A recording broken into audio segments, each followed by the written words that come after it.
Hello. आदरणीय साहेब नमस्कार. बोला ना. कुठे आहात? मी केरळमध्ये आहे, केरळ. बापरे! खूप लांब गेलात. हो. काय म्हणताय महाराष्ट्रातला आपला अंदाज? पाऊस रात्रीच्याला सुरुवात होईल बऱ्याच ठिकाणी. चालू आज झाला असेल. हो का? हो. नाही अजून तर नाही चालू. हां, रात्री सुरू होईल 27, 28, 29. पुन्हा उघडणार कधी हो? 2 तारखेच्या नंतर उघडेल पुन्हा. 2 तारखेनंतर उघडेल का? आता पूर्ण बंद होईल ना पण 2 तारखेनंतर? हो. कारण काय शेतात लोकांचं नुकसान होईल बघा शेतकऱ्याचं. हं, हं. लोकांचं शेतकऱ्यांचं नुकसान व्हायला लागलं हो. हो ना. 2 तारखेच्या नंतर नक्की बंद होईल ना पण? हो.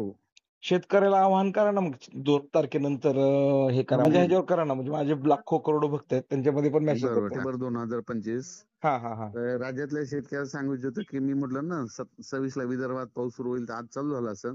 बरं. पण रात्रीच्याला 12-1च्या नंतर हं.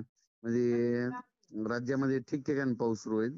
बरं. त्याच्यानंतर 26, 27, 28, हं, 29 पर्यंत राज्यात हं, वेगवेगळ्या भागात जोराचा पाऊस पडणार आहे म्हणून हा अंदाज सर्व शेतकऱ्यांना लक्षात द्यायचा. पण हं. शेतकऱ्याला सांगू इच्छितो की ऑक्टोबरच्या पहिल्या आठवड्यात पाऊस कमी होणार आहे. धुई येईल, धुके येईल, मग नंतर पाऊस निघून जाणार आहे. हं. त्यामध्ये मग तुम्ही सोयाबीन काढणीची तयारी ठेवावी. आता एवढा मोठा काही पुन्हा परत पाऊस पडणार नाही. 2 ऑक्टोबर नंतर पाऊस उघडणार आहे नंतर. हं, हं, हं. हं.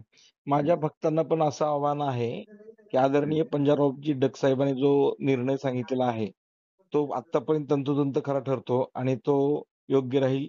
आदरणीय पंजाबरावजी जग साहेब धन्यवाद साहेब हां. धन्यवाद.